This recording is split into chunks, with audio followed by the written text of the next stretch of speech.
entrance into a man's dwelling, and its strangeness at first repelled him. Roasted pork lay spread on banana leaves around a flickering central fireplace. Its tantalizing scent quickly dispelled the repulsive strangeness. Proudly, Yekwara sat erect on the dry, hard floor among the 6 priests, and partook with them, reveling in being accepted into their world.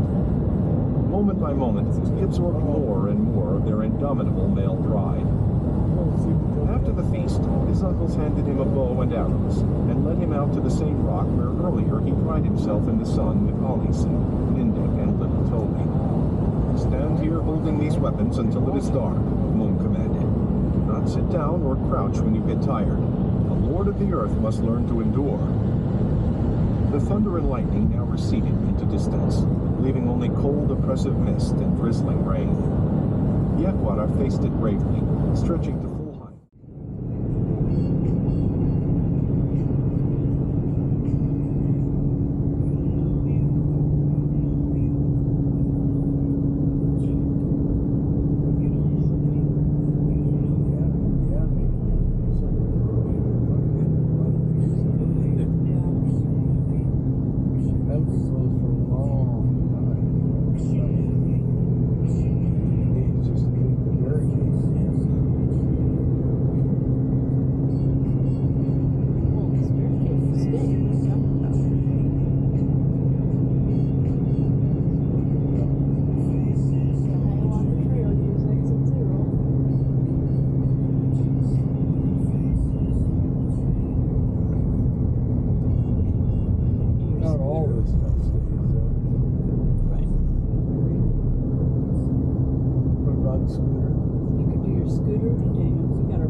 Gave some folks away. The Torboro citizens, for example, all dressed alike. The men wore little black hats, coats with long tails, in spite of the summer heat, and pants pulled up to a shocking height. The buckles of their belts sat just a little below their chins. The fashionable women wore frilly dresses with patterns that depicted the noses of various animals. Their black shoes were pointy and oversized, as if their toes were as long as feet themselves, which made the women lurch forward when they walked. To Janner, it was like watching circus clowns, which he'd only read about, desperately trying not to be funny. Most of them wore white gloves, so when a handyball player scored a goal, the sound of their applause was more like thopping than clapping. And they'd say things like, "Good show."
Stuff.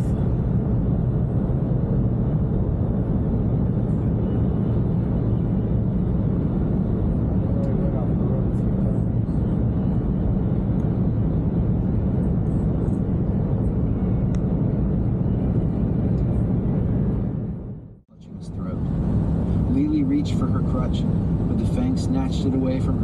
crushed it into splinters. She saw bits of wood etched with purple flowers flying through the air. The Fang then strode over to Slarb and kicked Nugget hard in the belly, sending him flying through the air with a yoke. The little dog crashed into the wooden wall and landed in a motionless heap. Slarb hurled Janner over his shoulder and onto the ground. He bent over Janner's neck with his scaly jaw wide open, baring his dripping fangs to bite. The second Fang drew his sword and raised it to strike Tink. Lily was helpless, but to close her eyes and pray. At that moment, there was a dull thunk. Slarb's black eyes rolled back, and he fell unconscious on top of Janner.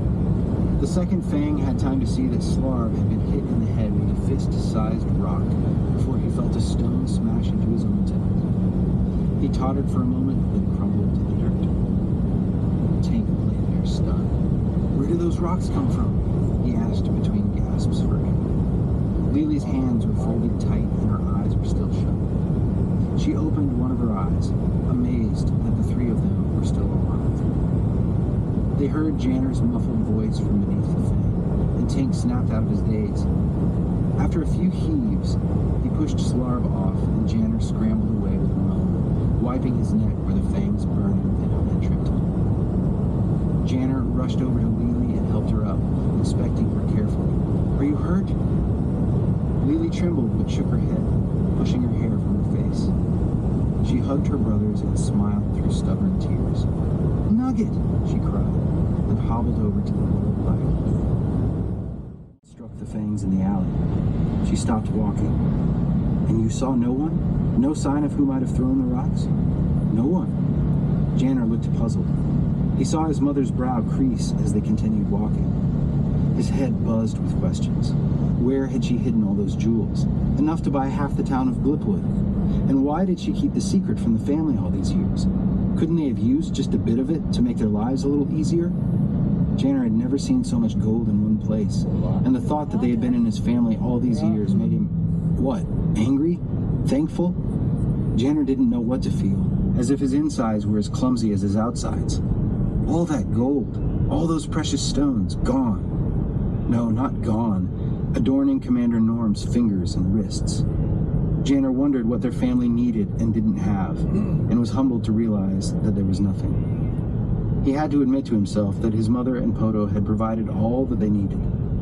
The jewels wouldn't have changed a thing, except that without them, Janner would still be sitting in that jail cell with his siblings. Still, he thought, with a sideways glance at his mother, what else is she hiding? But his tumble of thoughts was interrupted by the sound of someone singing. On the lawn in front of old Charney Bamington's cottage, a small fire was burning. Footnote: of the Torborough Bamingtons, who prided themselves on having an ancestor who coined the phrase "jouncy as a 2-ton bog pie," the Bamingtons were careful to insert the phrase into every conversation of which they were a part.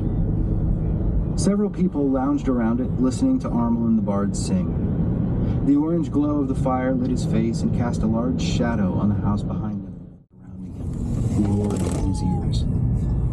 When Janner woke, he was sweating, but birds were chirping, and the golden light of dawn eased through the windows.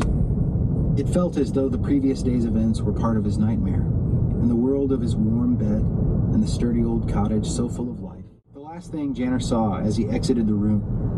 Three pictures of boats. Of boats? A boat, actually. He's buying a boat? Big old boat. Makes no sense. He has a little boat. He's got a truck. Yeah, but he has a truck. I don't know what's he trying to say about the boat. Just sent the pictures? Yeah, 3 pictures of boat. What do you say? I don't know. Yes. I have to look at him. I'm driving. He's probably sending an explanation.